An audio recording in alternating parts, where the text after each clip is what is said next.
The galaxy was a tapestry of fading light. Suns that had burned for aeons dimmed into red embers, their ancient fire guttering like the last breath of dying kings. In the cold reaches of space, the light of 1,000 civilizations glimmered still, but the shadow between those lights was growing. There, in the vast and endless void, history moved at the pace of stars. Empires rose, empires fell, and the weight of eternity crushed all that dared call itself eternal. The Eldari Empire stood above all others, the pinnacle of grace, intellect, and mastery over the warp.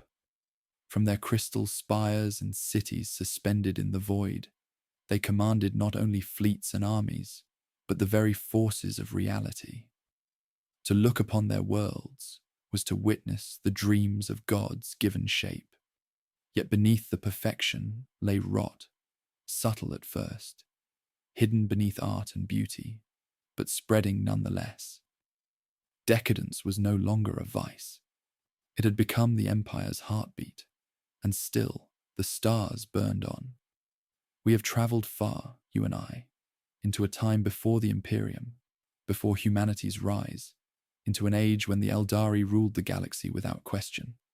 This is a story of beauty and ruin, of a people whose glory eclipsed all others, and whose fall would be so great it would scar reality itself. And we truly mean it when we say we love and care for you. For this tale we tell is one that reaches across time to touch the heart.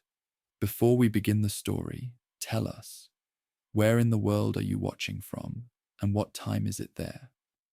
Now grab your coffee and let's get started.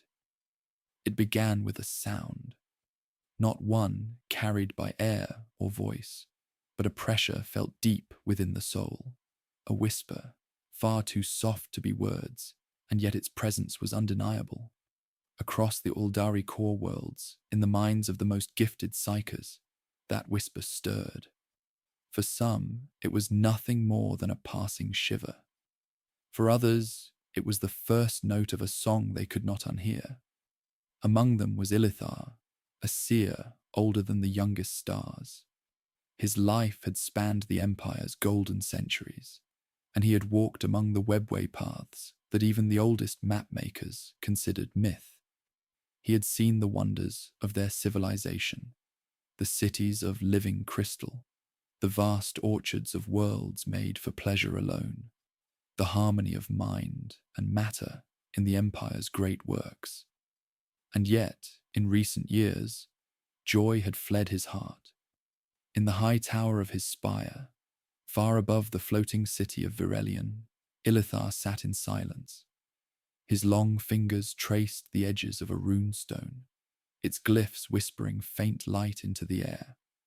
The visions came as they always did, shards of time, images torn from futures that might yet be. But these were different. They were not the endless branching threads of possibility that had once danced before him. No, these visions came like a tide, dark, singular, inevitable. He saw a galaxy screaming, not in battle, but in birth, a birth so violent it would tear the warp, open and remake it into something ravenous and alive. He saw the stars dying, one by one, swallowed in an unending night. He saw the Aeldari themselves, their souls stripped from their bodies, drawn screaming into a darkness whose hunger knew no end. And at the center of it, something vast, formless, but growing.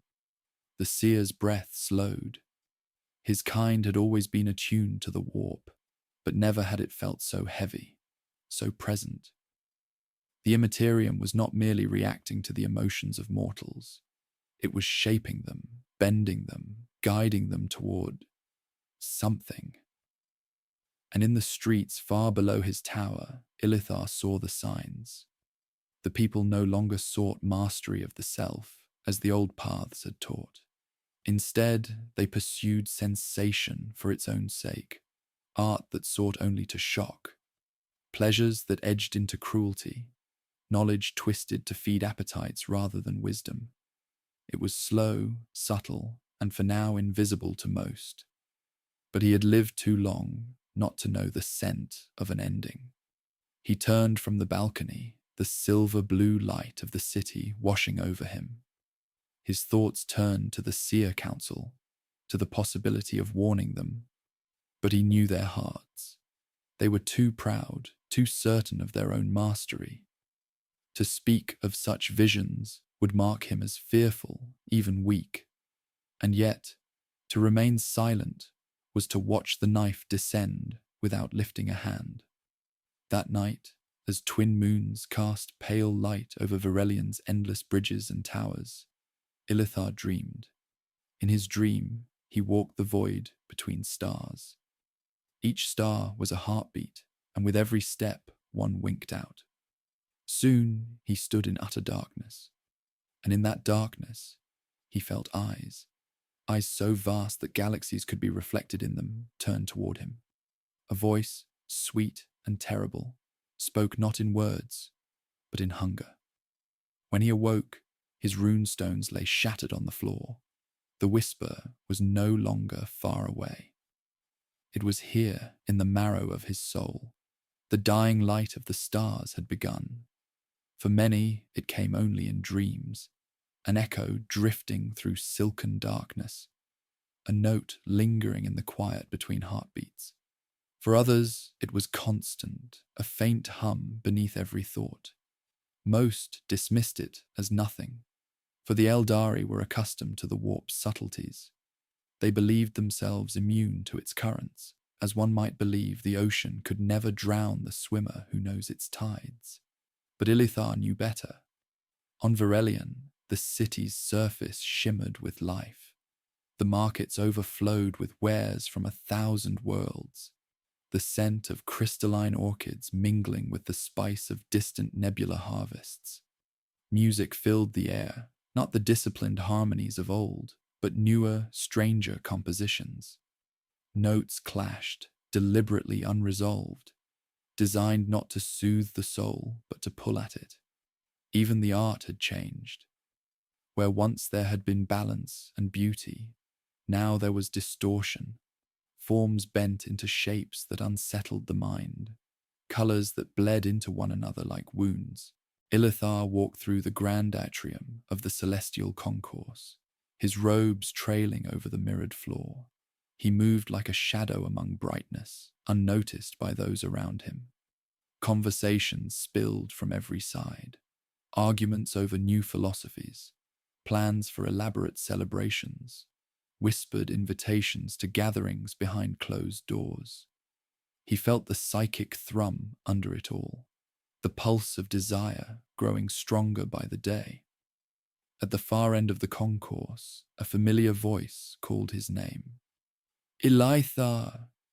He turned to see Vaedris, his old friend and fellow seer, weaving through the crowd. Vaedris's eyes glittered, and the thin smile he wore was that of a man who knew more than he was willing to say.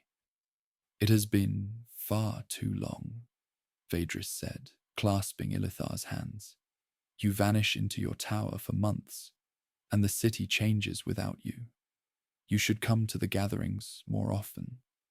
You might even enjoy yourself. I have seen enough, Ilithar replied quietly. Perhaps too much. Vaedris laughed, the sound bright but hollow. Always with your warnings. I remember when you used to speak of the path with reverence. Now you sound like the old ascetics, forever fearful of what they cannot control. You've grown cautious, my friend. Too cautious.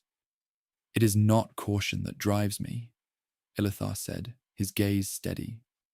It is what I have felt in the warp. Something is moving there, Vaedris. Something vast. You must have sensed it too. The other seer hesitated, just long enough for the truth to show in his eyes. Then he leaned closer, his voice dropping to a whisper. Yes, I feel it. But why fear it? Perhaps it is not an ending, but a beginning. Something new, something greater than us all. Ilithar's brow furrowed. You would welcome what you do not understand. We have lived so long, Ilithar, Vedris said, a strange light in his eyes. Perhaps too long. We have reached the limits of mastery over the material. Why not seek mastery over the soul itself? Before Ilithar could answer, Vedris pressed a small crystal into his hand. It pulsed faintly, resonating with a rhythm like a heartbeat. Come to the gathering, Vedris said, his smile returning. See for yourself. You speak of visions. Perhaps what you have foreseen is not doom, but ascension. And with that, he turned and melted into the crowd, leaving Ilithar standing alone. That night, the whisper returned in force. It was no longer just sound, it was feeling, a pull, a promise. It spoke to him of freedom from fear, of pleasures unending, of a life where no desire need be denied. He fought it, reaching for his runestones, but when he touched them, they burned in his hands. The visions came unbidden. He saw the pleasure cults, those who had abandoned the path entirely, gathering in hidden halls, their psychic resonance merging into a single rising note. He saw the warp around them shiver, feeding on their emotions like a predator scenting prey. And in the dark behind it all, something stirred, no longer formless, but beginning to take shape. The next day, Ilithar left the city. He walked the length of Virelian's high bridges, through streets that glittered with crystalline rain to the edge of the webway gate. There he looked back once more upon the jewel of the empire, knowing it was already tarnished. The whisper followed him into the gate. The webway spat Ilithar out into the quiet heart of Altharion, a lesser craft world turned council seat for the seer Conclave of the Midpaths. Here, the air was still and perfumed with the scent of star lilies. The walkways curved in graceful arcs, each surface etched with the history of the paths, a reminder of the disciplines that had shaped the Eldari for millennia. But even here, where the old ways were kept alive, the change could be felt. The voices of the warp lapped at the edges of thought, and the people no longer walked with the serene precision of the pathbound. Their steps were quicker, their eyes sharper, not in discipline, but in hunger. Ilithar had come seeking counsel, and perhaps allies. He entered the great hall of echoes, its vaulted ceiling hung with banners of every path. Warrior, seer, artisan, healer, and the countless others that had once formed the guiding threads of their civilization. The conclave was already in session. Arrayed in a circle upon thrones of wraithbone, the seers spoke in tones that were measured but edged with tension. The core worlds grow restless, one intoned, her silver hair spilling over robes of deep violet. The pleasure cults have spread beyond their quarters. Their gatherings swell into the thousands. Whole paths are being abandoned. They are still Eldari, another countered, his voice rich with scorn. Our mastery over ourselves cannot be forced upon all. We are not the Monkey to shackle one another with laws. They tear at the foundation of our empire. A third snapped. Discipline is all that stands between us and the warp's predations. The room fell into quiet as Ilithar stepped forward. I have walked the core worlds, he said, his voice low but carrying. I have seen what they are becoming. The warp is not merely watching, it is listening, feeding. Something grows there, and it is being shaped by us. A ripple of unease passed through the chamber. One of the eldest seers leaned forward, his eyes clouded but keen. You speak of inevitability, Ilithar. If the thing you fear is already growing, why not master it? Bend it to our will before it turns upon us. Ilithar's hands clenched at his sides. The warp cannot be mastered. It can only be courted, and every courtship ends the same way, in ruin. A voice rang out from the doorway. And yet, ruin is the price of greatness. The speaker was Litharian, a charismatic figure draped in crimson, flanked by two of his acolytes. Once a pupil of Ilithar's, he had left the path of the seer decades ago to become one of the pleasure cult's most influential leaders. His arrival sent murmurs through the conclave. "You speak of fear, my old teacher," Litharian said, smiling. "But fear is the language of the small. The Eldari are meant to be limitless. We have ascended above death, above time. Why should we not ascend above restraint? The warp is not our enemy. It is the mirror of our truest selves." "Mirrors can shatter," Ilithar said coldly. "And from their shards," Litharian replied, "we can build something greater." The conclave erupted into debate, voices rising, factions forming in the open. The path-bound seers argued for discipline and withdrawal from the core worlds, retreating into the safety of the craft worlds. The radicals called for embracing the change, riding the wave of transformation that swept through their people. And in the middle, the wavering moderates spoke of balance, compromise, of somehow holding both traditions and excess together. No decision was reached. The session broke with words unspoken and alliances fraying. That night, Ilithar stood on a high balcony, gazing into the starfield beyond the craft world's shielded dome. The visions came again, great webway gates collapsing, whole fleets adrift in the void, the warp's tides swallowing worlds. And in the center of it all, the forming presence. Closer now, its shape less amorphous, its hunger undeniable. He knew then that the Eldari were already dividing into three paths. The path-bound who clung to the old ways, the unrestrained cults who would give themselves to the new hunger, and those who would try and fail to stand between them.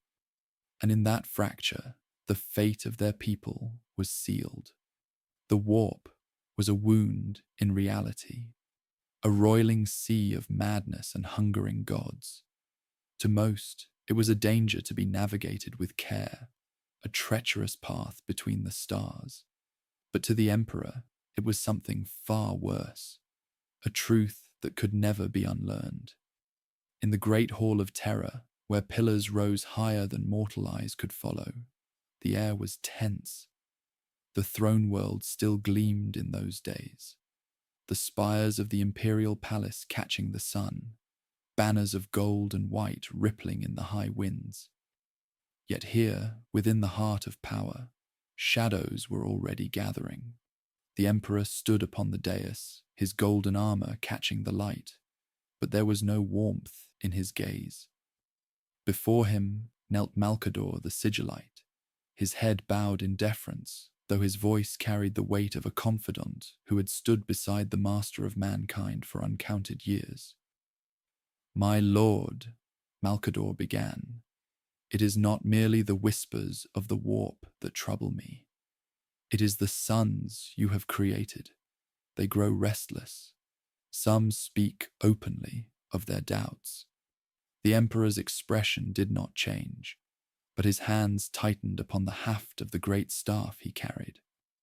"They were made for a singular purpose," he replied, voice like the tolling of a great bell. "They will learn that purpose in time." Malkador hesitated, and if they reject it, silence fell. Beyond the walls, the drums of the imperial army beat in preparation for the next grand campaign. But here there was only stillness. Finally, the Emperor spoke. "Then they will be broken to it." Far from Terra, on the forge moon of Antael, the Primarch Perturabo oversaw the construction of a fortress so vast that it blotted out the stars. His iron warriors moved like clockwork, endless ranks of laborers, servitors, and siege engines laying the foundations of a citadel meant to stand for 10,000 years. But even here, in the cold precision of stone and steel, doubts festered. Perturabo's second-in-command, Forix, approached cautiously. "My lord," Forix said, "word reaches us of whispers in the legions. Horus grows popular among the Primarchs. They say he listens to their grievances, while Terra grows distant." Perturabo's eyes, grey and cold as iron filings, narrowed. "Horus is a warlord. I am an engineer. Let him play politics. I will build the Empire's walls." "And if those walls are meant to keep us in?" Forix asked quietly. Perturabo did not answer, but his hands tightened on the tactical map, crumpling the parchment until its fibers split.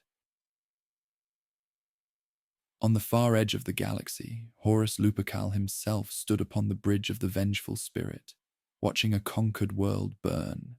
His sons, the Lunar Wolves, had taken it in 3 days. The enemy lay dead, their cities in ruin. And yet, there was no satisfaction in his eyes, only calculation. Abaddon, his first captain, approached. "My lord, we've received a summons." Terra, calls Horus, smiled faintly, but there was no joy in it. Of course it does. The Emperor will speak of unity, of loyalty, of the Great Crusade's glory, and we will nod and obey. Abaddon frowned. "And you doubt him still?" "I doubt the path, old friend, not the destination. But if the path leads to ruin, then perhaps it is the path that must change." The words hung in the air, like a blade suspended above both their necks. Back on Terra, the Emperor walked alone through the hidden chambers beneath the palace, places even his most trusted servants had never seen. Here lay the foundations of the Golden Throne, its mechanisms not yet fully awoken, its purpose still a secret known only to him and Malcador. The machine whispered as he passed, its endless systems thrumming with nascent power. Its construction was not for conquest, nor for glory, but for survival. For the warp was growing restless, and the gods that dwelt within it were stirring. In the cold darkness, the Emperor paused, one gauntleted hand resting on the throne's frame. His voice was low, almost human. "They will never understand."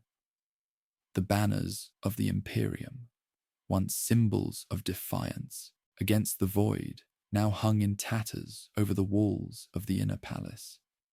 The gold had dulled to bronze, the crimson faded to rust. They fluttered weakly in the poisoned wind that blew through the shattered colonnades, carrying with it the stench of promethium fires, scorched earth, and the bitter tang of blood. Within the chamber of concordance, where once the Emperor's generals had stood united in purpose, the air was thick with the smoke of burning incense, a futile attempt to mask the scent of decay. Every marble pillar was cracked, every mural gouged and scarred by bolter fire and chain-blade strikes. The table at the center, hewn from the heartwood of a long-extinct world, lay overturned and splintered. Seated alone in the shadows was Malachor Vane, Lord Castellan of the Throne Guard. His armor, gilded ceramite inlaid with sigils of the Emperor, was pitted and blackened. His once pristine white cloak was now little more than a ragged shroud, stiff with dried blood. His helm sat upon the broken table, its golden visor split from a traitor's blade. In his gauntleted hands, he held a data slate, the cracked screen flickering with the last incoming reports from the outer defenses. There were no victories left to read, only obituaries. The palace gates had fallen 3 days past. The adamantine bastions had burned the following dawn. And the walls of the Sanctum Imperialis, walls that had never been breached in the history of mankind, were now trembling under the relentless pounding of traitor artillery. The vox crystals on the floor beside him crackled weakly, each transmission a new nail in the coffin of the Imperium's final stand. The ninth wall is gone. Emperor, save us. Legio Tempestus, overrun. Reactors detonating. The Primarch, he's gone. The sky is burning. Malachor closed his eyes. Not in prayer. Faith was a luxury he had buried long ago, but in resignation. The throne room itself had become a fortress within a fortress. Tens of thousands of imperial fists and their mortal auxiliaries lined the approach, barricading corridors with debris, shattered statues, and the corpses of their enemies. Yet even here, in the last bastion, the enemy had already found its way in, not in body, but in spirit. Rumors spread like wildfire in the dark. Some whispered the emperor had already fallen, his body hidden from the people to prevent despair. Others claimed the golden throne itself was cracking under the strain, its machine spirit screaming in silence. There were even murmurs that the custodians themselves had begun to falter, their eternal oaths breaking beneath the weight of inevitability. Malachor did not indulge in rumors. He had seen enough to know the truth. The end was coming, and it would not be swift. The traitors would draw it out, savoring the death of an empire. On the fourth day after the gates fell, the bombardment shifted. No longer were the traitors aiming for the walls. They were targeting the people.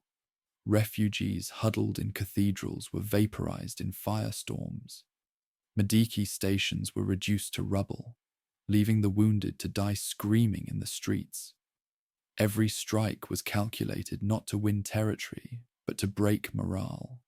The emperor's message still played in the vox halls, a pre-recorded vow of victory, his voice steady and commanding, but the people no longer listened. They moved like phantoms through the ruins, their eyes hollow. In one such ruin, Malachor found a boy no older than 12, clutching a shattered aquila in his hands. The child's face was blackened with soot, his left arm gone from the elbow down, the wound wrapped in a filthy bandage. "Are you lost?" Malachor had asked. The boy shook his head. "No, I'm waiting." "For who?"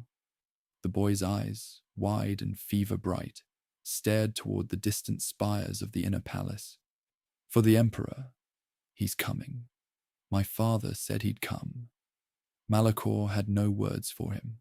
He left the boy there, sitting in the ashes, because he could not bring himself to speak the truth. By the 7th day, the inner palace's outer corridors were gone. Only the sanctum remained.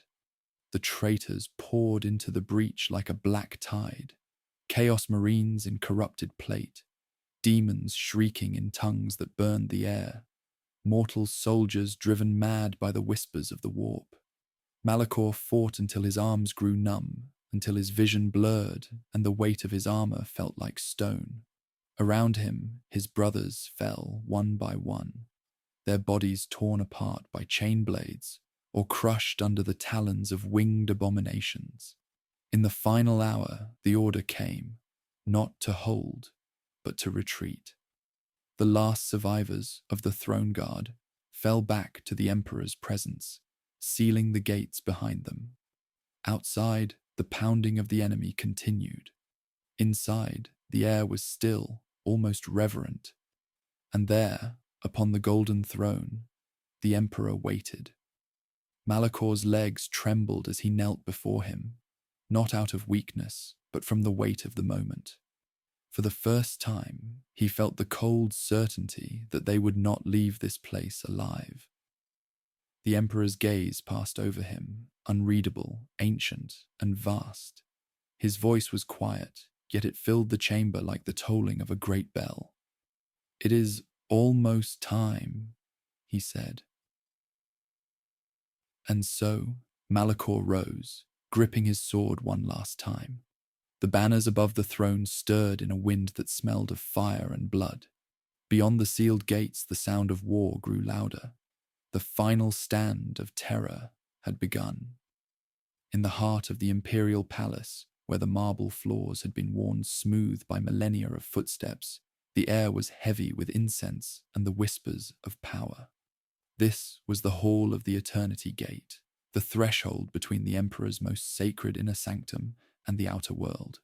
Here, the Emperor's chosen few had gathered under the watchful gaze of golden statues depicting heroes long turned to dust. They called it the Council of Shadows, though officially no such thing existed in the imperial record. The council was neither senate nor high lords.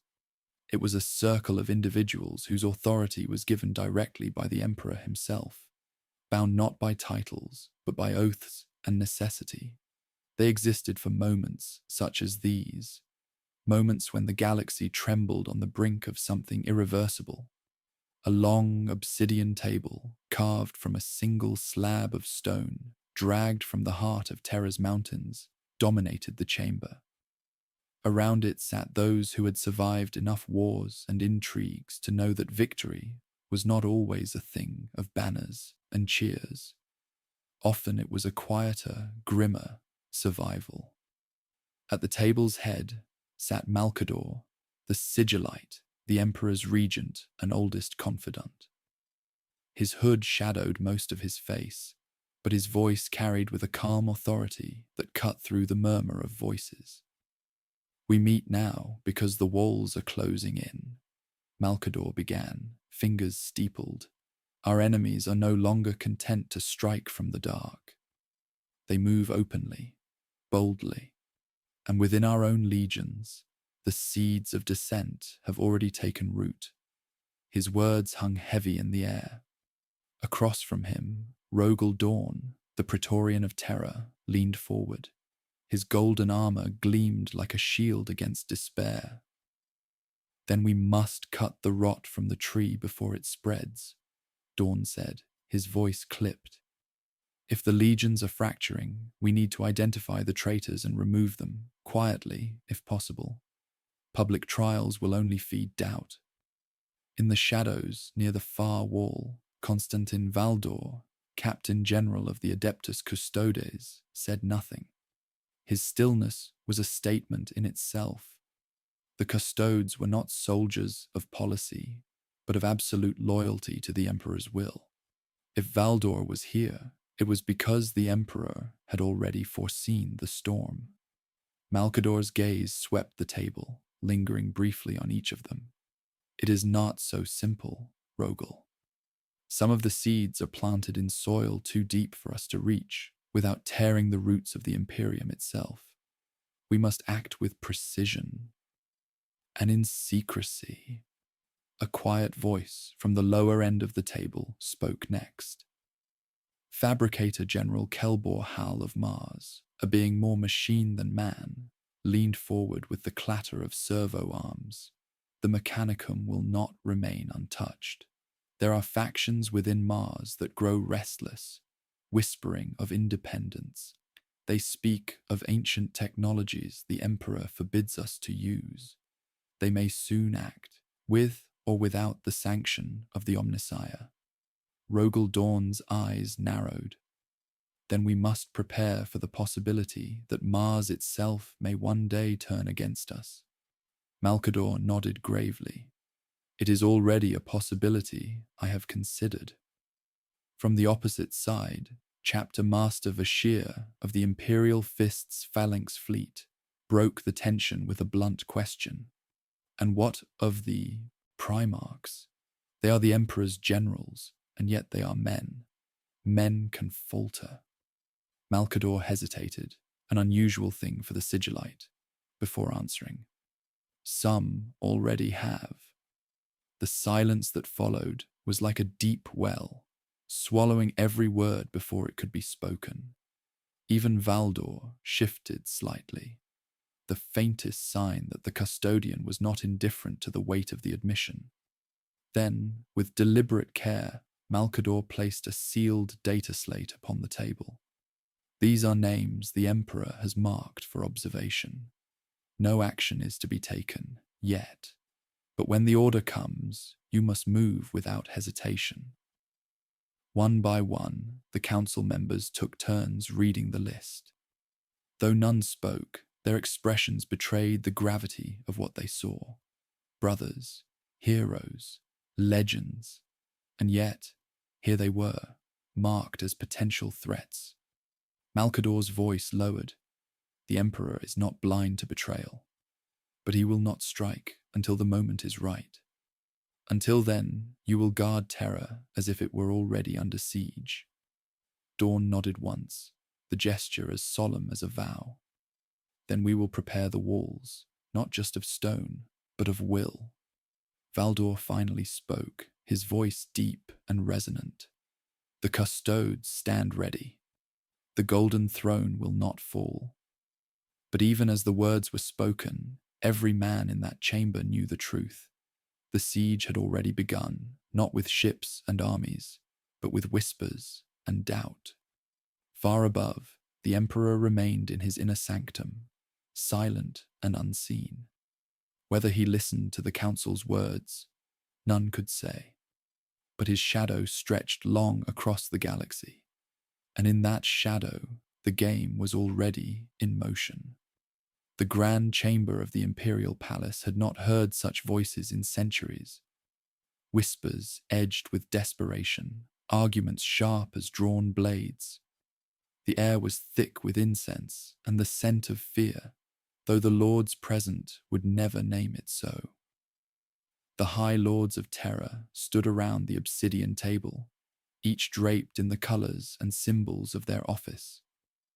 Beyond the towering windows, the dying sun spilled its crimson light across the horizon, painting the sky in the colours of blood and fire. The hour was late, and the Emperor's throne, though ever radiant, seemed more distant than ever. Lord Guilliman, regent of the Imperium, stood at the head of the table, his face a mask of grim resolve. "The walls of the palace will not hold forever," he said, his voice echoing in the high-vaulted hall. "The enemy presses closer each day. We must decide. Do we commit the last of our fleets to defend Terra, or do we scatter them across the galaxy, preserving fragments of the Imperium for the future?" An uproar followed, some calling for defiance to the last breath, others for the preservation of their own sectors and dynasties. The Grand Master of the Officio Assassinorum leaned forward, his voice soft and cold. "Without Terra, the Imperium is nothing. Without the Emperor, we are carrion waiting for the scavengers. Every blade, every bullet, every soul must be spent here." The Fabricator General's vox-amplified tones clashed against him. "If we commit all resources to Terra, the forges will fall silent when the enemy takes this world. We must send what can be spared to Mars, to Risa, to any forge world still capable of resistance." Tensions rose until the master of the Astronomicons spoke, her voice trembling with age and power. "The Astronomicon's light flickers. The Emperor's strength wanes. If he falls, the galaxy will go dark. No fleet will find its way home. You speak of defense, but without him, there will be nothing left to defend."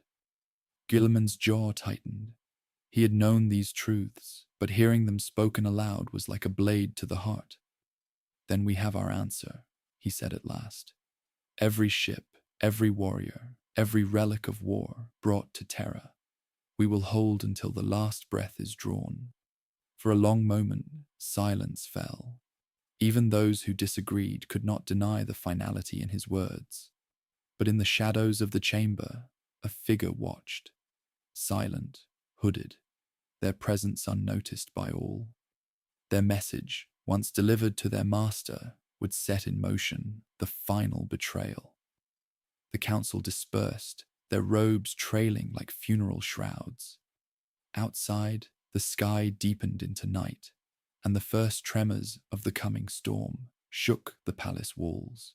The last council of the Imperium had spoken, and the end had drawn closer still. The night sky over Terra was aflame. Orbital defense batteries traced burning arcs across the heavens, their fire chasing shadowed shapes in low orbit.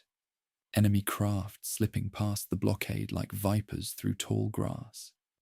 In the streets below, the people huddled in temples and shelters, whispering prayers that the Emperor would hear them. Deep beneath the imperial palace, in corridors carved before the age of strife, a lone figure moved with purpose. Cloaked in midnight and silence, their path was unguarded, not because the sentries were absent, but because the betrayer had learned the secret ways long ago. Their destination was a vault few had seen, and fewer survived. The Chamber of Concordia, repository of the Emperor's most dangerous bargains. Within lay treaties with alien powers, relics from the Unification Wars, and sealed weapons forbidden even to the High Lords. To open it required a cipher known to only 3 living souls, and one of them had been bought. The betrayer reached the gate, a monolith of gold and adamantium, etched with the Emperor's sigil. Their hand trembled, not from fear, but from anticipation. The cipher was whispered, the seals disengaged with a sound like the breaking of chains. The door shuddered open, and the chamber breathed cold air for the first time in centuries.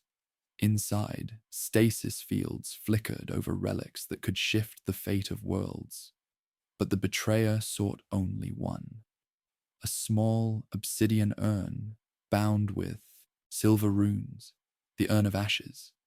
To most, it was a relic of mourning, a memorial to a forgotten war. But to the one who held it now, it was a key, a weapon, a promise. From the shadows, a voice spoke. You would doom Terra for your own ambition. The betrayer froze. Stepping forward from the dark was a custodian guard, his auramite armor gleaming even in the dim vault light.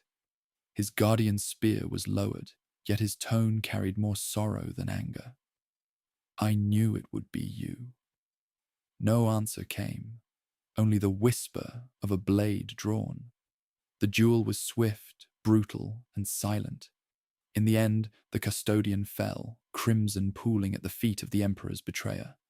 Clutching the urn, the betrayer fled into the tunnels, the first step in a plan years in the making, now complete. Above, the High Lords believed their walls would hold. They believed their fleets would buy time. None of them knew the knife had already been planted in Terra's heart. And far away, in the black, between stars, the enemy stirred, sensing the weakness that now bled through the Imperium's soul. The hand had moved. The pieces were in motion. The siege would not come from without alone. It would be born from within. The first signs were small, too small for the High Lords to see, but glaring to those who watched the arteries of Terra's defense. Orders were delayed. Supplies went missing. Vox channels that should have been sealed carried faint echoes of enemy codes. Somewhere deep inside the palace, the invisible war had begun. Far above the cradle of mankind, the once impregnable orbital bastions burned. From their shattered hulls, trails of debris rained down like shooting stars, striking the lower hive spires and igniting cities in flashes of white fire. The screams of millions carried on the ash-laden wind. In the council chambers of the Senatorum Imperialis, voices rose in accusation. The master of the Administratum demanded the recall of every fleet, even at the risk of losing entire sectors. The Grand Provost Marshal insisted the traitors were already here, poisoning the palace from within. The Fabricator General remained silent, his red-masked face a mask of unreadable calculation. Every word was a step toward fracture, every silence a wound in unity. Beneath the palace, the betrayer moved again. The Urn of Ashes now rested in a hidden reliquary, surrounded by runes no mortal hand could have crafted. Each hour, a droplet of black ichor seeped from the seal, vanishing into the vault's floor. Those versed in forbidden histories would have recognized it for what it was, the slow awakening of something ancient, something that predated Terra itself. Meanwhile, the custodes scoured the imperial dungeon for the traitor. They found only whispers, servants who had seen nothing but felt watched, guards who could not remember the last hour of their shift. In the skies, the first enemy capital ship translated into the Sol system. It was not a full fleet, nor the vanguard of invasion. It was a test, a single massive vessel whose hull was plated with the bones of worlds it had consumed. The Imperial Navy met it head-on. The battle was short. Terra's defenders prevailed. But the message was clear. The true assault was yet to come. In the deepest sanctum, the Emperor himself sat upon the golden throne, his gaze locked not on the enemy ships, nor the turmoil in his High Lord's council, but upon a single shadow that moved across the tapestry of fate. He had seen this before, in the days before the heresy, when a son's betrayal had nearly broken all of creation. But this shadow was older, sharper, hungrier. And so, with his mind spanning eternity, he whispered words that none could hear. It begins again. Above, in the void, the second wave of translation signals flared. Too many to count. The darkness had arrived at the edge of the cradle. The siege was no longer a prophecy. It was a present reality.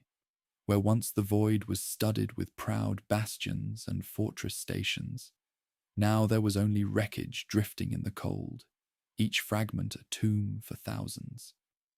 The second wave had come in silence. No threats, no heralds, just the sudden tearing of the immaterium as a tide of warships emerged, blotting out the light of the stars. Admiral Catheris of the 7th Solar Fleet stood at the bridge of the Aegis Eternal, its massive auger displays flooded with hostile signatures. He had fought in a dozen campaigns, broken pirate empires, and faced Xenos horrors that defied logic. But never had he seen a formation so vast, so disciplined, and so merciless. There was no attempt at encirclement, only a single, direct thrust toward Terra, as if the enemy knew the Emperor's palace was the beating heart of all resistance. The first hours were slaughter. Imperial cruisers were swatted aside like insects, orbital defense rings shattered by synchronized barrages. On Luna, the outer fortifications, the ancient Helios array and the Shard bastion, vanished in blossoms of plasma. The moon's surface split open under sustained bombardment, venting seas of molten rock into the void. From the throne room, the Emperor watched it all through the eyes of 1,000 servitors. His hands rested upon the armrests of the golden throne, but his mind reached across battlefields and into the warp, seeking the thread that might turn the tide. It was there he felt it, the presence, old, patient, and rejoicing in the slaughter. The custodes, clad in gold that still caught the firelight of the burning sky, took their positions at the eternity gate. Shield and spear in hand, they were silent. There were no speeches, no vows. Every man among them had been forged for this singular moment, and none expected to survive it. In the catacombs beneath the palace, the urn of ashes began to weep in earnest. Black rivulets traced lines along the stone, joining together in intricate patterns that pulsed like a living thing. Deep below, chains that had held for millennia began to groan. The breach came at the 23rd hour of the siege. A massive enemy dreadnought, its prow shaped like the skull of some titanic beast, drove itself directly into the orbital ring above Terra. The detonation tore open the fortress spine, sending debris raining through the upper atmosphere. Entire hive spires below were flattened by the impact, Through the gap surged the boarding craft, thousands of them, descending like a black rain upon the palace's outer walls. The first defenders to meet them were the solar auxilia. In tight formation, they unleashed disciplined volleys, but for every enemy cut down, 3 more replaced it. The auxilia held for 6 hours before the first wall fell. In the hall of the Astronomicon, the psychic beacon that guided the fleets of the Imperium flickered for the first time in 10,000 years. Astropaths screamed in unison, their eyes boiling in their skulls, as something vast and malevolent brushed against their minds. By midnight, the enemy stood at the Lion's Gate spaceport. The sky above Terra was a storm of fire, the earth beneath it shaking with the weight of orbital debris. Every step the foe took was paid for in mountains of their dead, but still, they came. And in the silence between artillery strikes, the Emperor spoke to no one, his voice carrying across eternity. The walls will not hold. The end is within the walls themselves. The first breach had been made. The siege of Terra was no longer a battle. It was an unraveling. The breach in the Lion's Gate had not yet cooled when the enemy flooded into the upper tiers of the Imperial Palace. The air was thick with propellant smoke, ozone, and the tang of blood. Each street became a fortress, each courtyard a killing ground. From the highest balconies of the inner palace, the custodes watched the approach of the invaders. Tens of thousands of them, clad in the blackened iron of the void host, their banners stitched with burning runes. Behind them moved siege engines dragged by chains of flayed flesh, weapons that had not been seen since the night wars of old Earth. The Emperor's command to his generals was simple: hold, not push them back, not break them, just hold. For 3 days, the streets ran red. Civilians who had refused evacuation now fought beside the palace guard, armed with anything they could wield. Children carried ammunition belts. Old men dragged the wounded to safety. Above them, the great spires burned like torches in the night. But the walls, the gates, the fire, none of these were what doomed the defenders.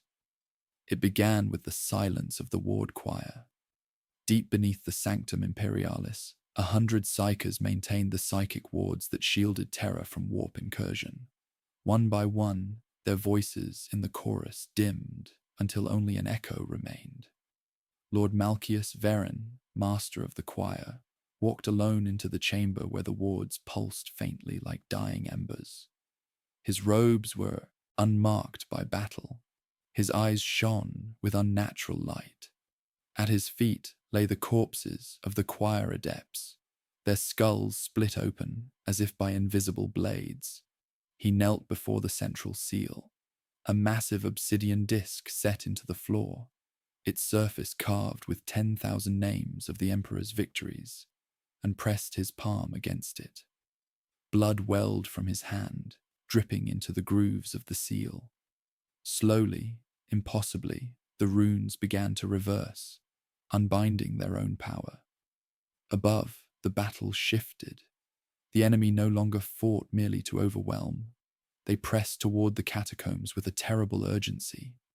The custodes commander, Captain General Valerian, sensed the change instantly and led a strike force downward. They cut through the palace halls like golden lightning, but already the enemy was inside. In the dim torchlight of the catacombs, the traitor stood unveiled. "Do you not understand?" Malchius' voice was calm, almost mournful. "The throne is a cage. You call him immortal, but he has been rotting in that seat for an age beyond counting. I will free him by breaking the lock." With the last word, he drove a blade of black glass into the heart of the seal. The shockwave shattered the lower vaults. The urn of ashes split, spilling its contents in a cloud of shadow that crawled along the walls like a living tide. Screams, ancient, inhuman, echoed from the darkness as something vast and imprisoned began to stir. Valerian struck, his guardian spear piercing through Malchius' chest, but it was too late.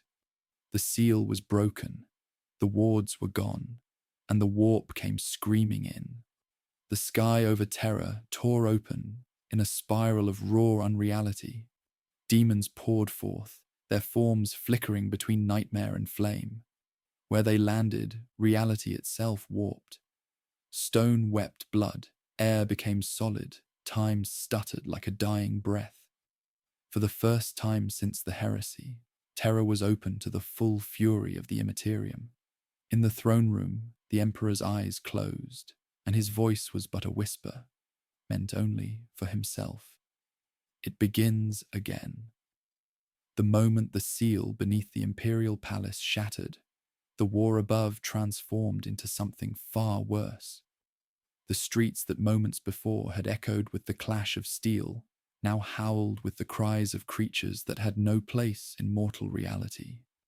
Demons bled through the rents in the air, their bodies twisting in forms the human mind struggled to define.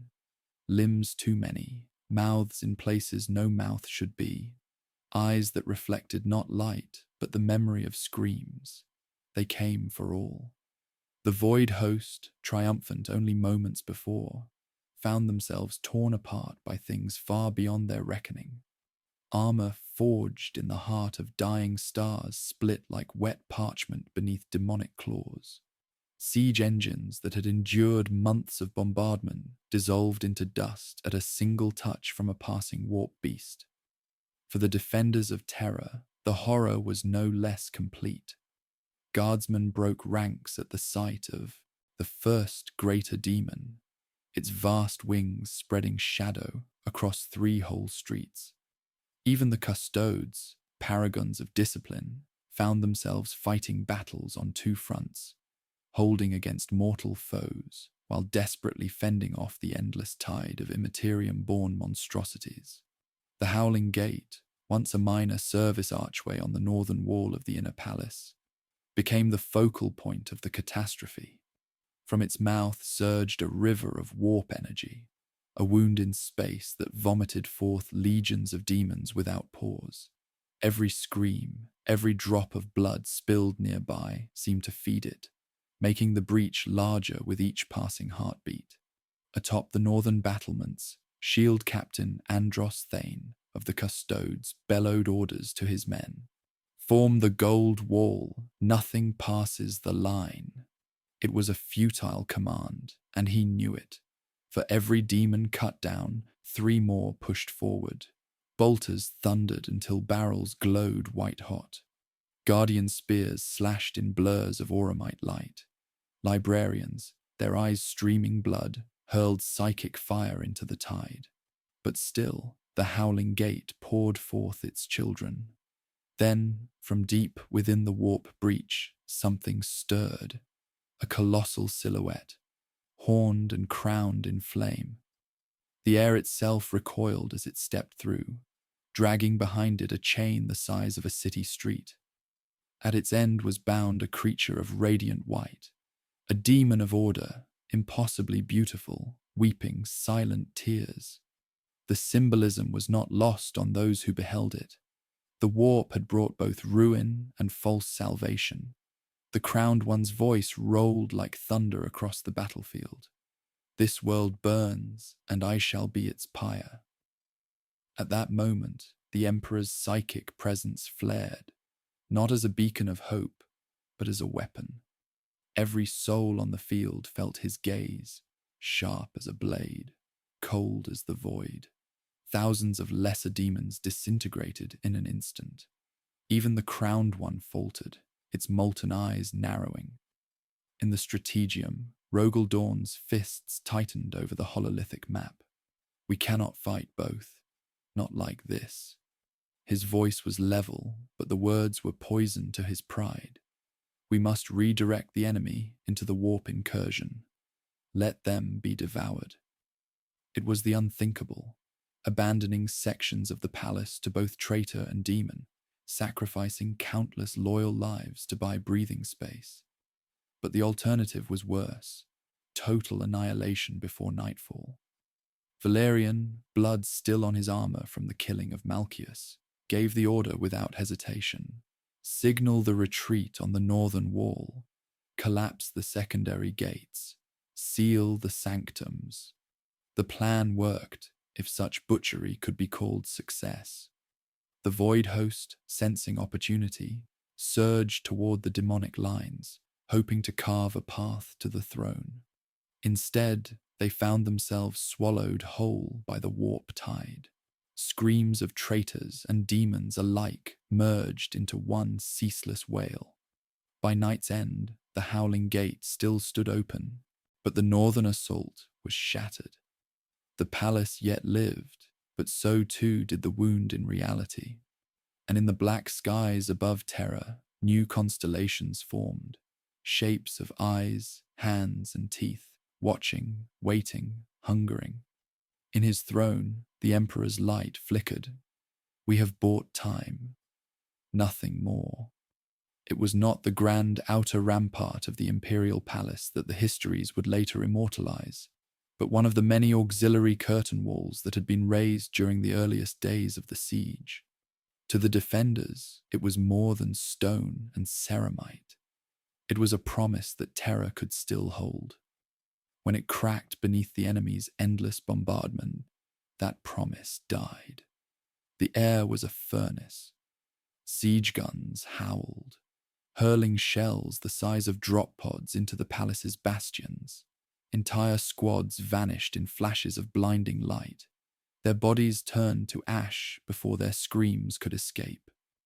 The void shields shuddered under the strain, some collapsing entirely, leaving sections of the wall naked before the onslaught. The enemy advanced in waves, their banners stitched from the hides of conquered species, their war cries drowning beneath the roar of artillery.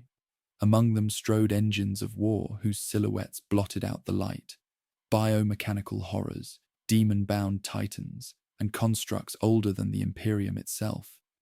Each step they took crushed men, masonry, and memory beneath their feet.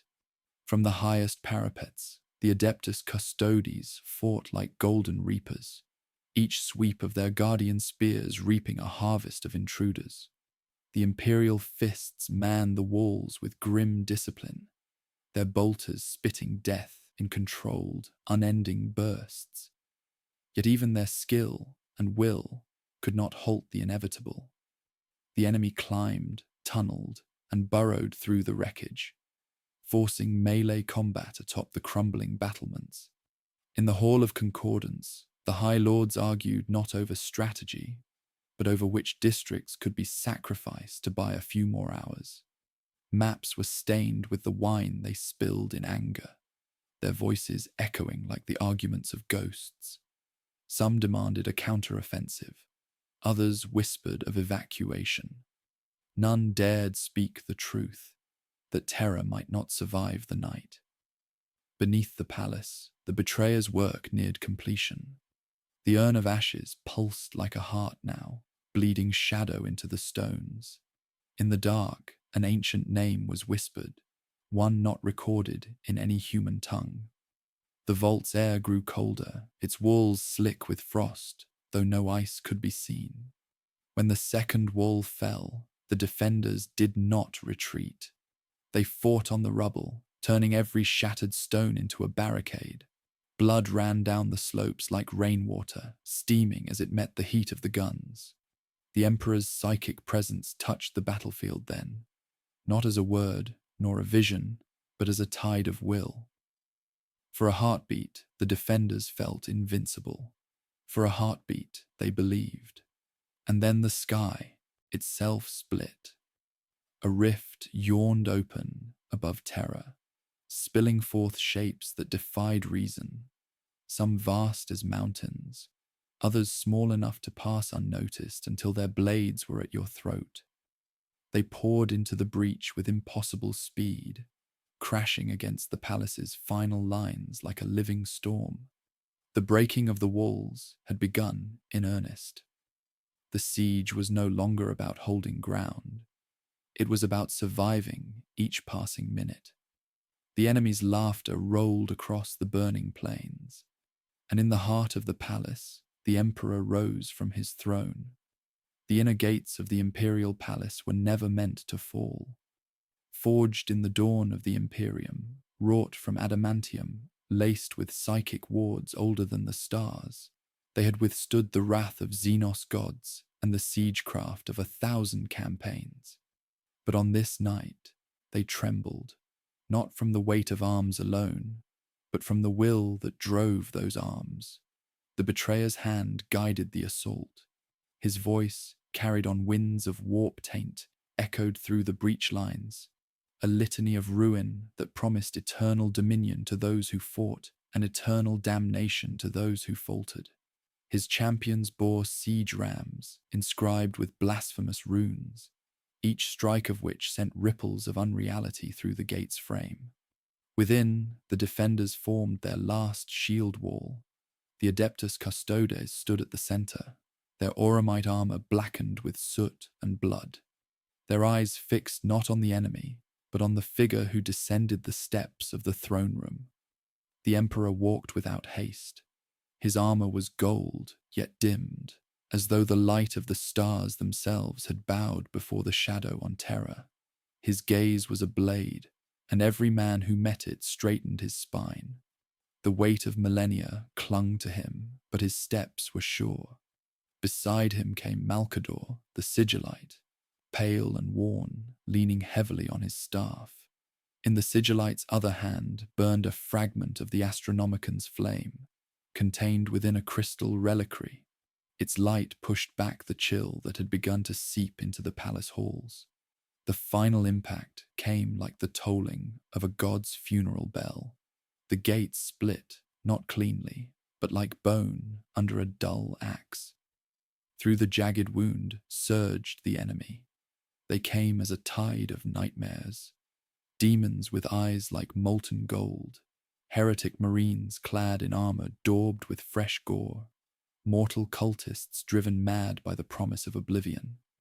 War machines stepped over the bodies of the fallen, their cannons sweeping the barricades with unending fire. The custodes met them head-on, the clash a blaze of gold against a sea of darkness. Every spear thrust took a life. Every shield bash shattered bone.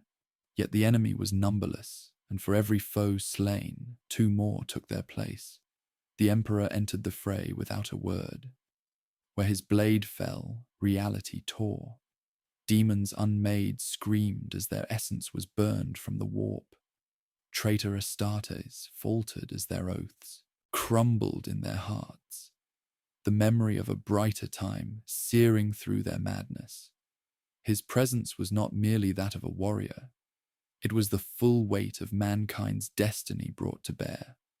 But the betrayer was there. He stepped through the breach, like a shadow taking shape.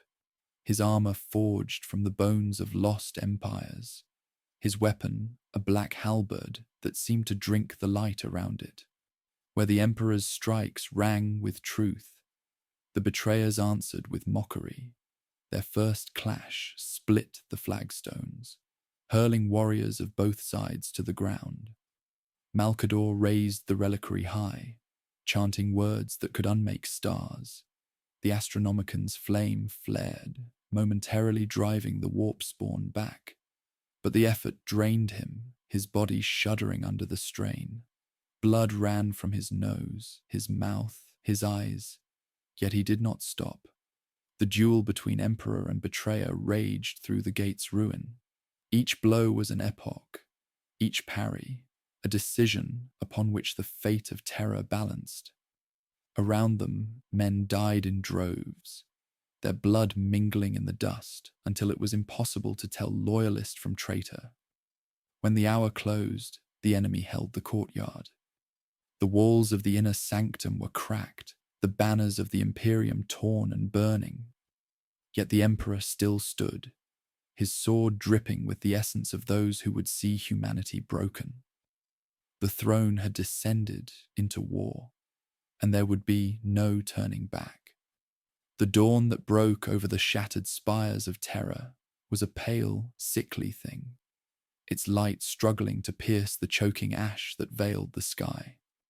The great banners of the Imperium, once symbols of unity and hope, now hung in tatters over the blackened ruins. The air was thick with the stench of burning promethium and the copper tang of blood, and every gust of wind carried the whispers of the dead. Within the shattered walls of the imperial palace, the emperor sat upon his golden throne, not yet the corpse god he would become, but already a figure draped in the shroud of eternity. His armor was fractured, rent open in a dozen places, streaked with blood, both his own and that of his foes. His eyes burned with a light that seemed older than the stars, and yet, behind that light, there was a terrible weight, a knowledge that all victories were but preludes to greater tragedies. Around him gathered the remnants of his loyal sons. Rogel Dawn, grim-faced, his armor scored by thousands of blows, stood like a fortress in human form. Sanguinius was absent, his death still an open wound upon them all. Guilliman knelt, his voice measured but edged with grief. Lemon Russ paced like a caged wolf, snarling at the shadows as though they might yet strike. "My sons," the emperor began, his voice a deep echo in the vast and ruined hall. "The war is not yet done. Horus is fallen, yet the wounds he carved into the galaxy will bleed for millennia. The empire we built will not know peace. It will know only survival." There was silence, save for the distant rumble of collapsing spires.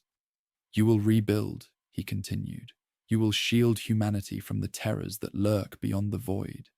And you will do so without me." Russ turned, eyes blazing. "Without you, Father, you speak madness. You are the Imperium. Without you, the wolves will come. The galaxy will devour us." The Emperor's gaze fell upon him, soft, almost paternal.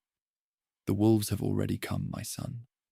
But if I remain, the Imperium will never learn to stand without my hand to guide it. I will not be there to fight every battle. My war will be fought elsewhere." Beyond mortal sight, Dawn's voice was low, ironclad. "Then this is your last command." "It is." The Emperor's voice seemed to echo across not just the hall, but the centuries to come. "Hold the line. Keep the faith of mankind alive. Let no Xenos, no traitor, no shadow from the warp consume what we have built. And remember, every life you save is a victory, even in a galaxy that has forgotten hope." He rose then, every movement slow, deliberate, as though each step was the passing of an age. The light around him grew brighter, blinding, searing away the shadows that clung to the corners of the hall. When it faded, he was seated once more upon the throne, not as a ruler addressing his sons, but as a god beginning his long, unending vigil. The custodians closed the great doors of the throne room. The sound echoed like a tomb being sealed.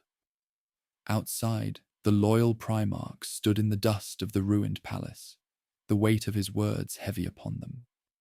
None spoke for a long while. Finally, Guilliman broke the silence. "Then we have our orders. The Emperor's will endures. Through us," Russ gave a low growl, but his eyes softened. "Through us," he echoed. And so they turned, each carrying the burden of his last decree into the darkness of the galaxy. And upon the golden throne, the Emperor began his eternal watch, silent, unyielding, and alone. The siege was over. The long war had begun,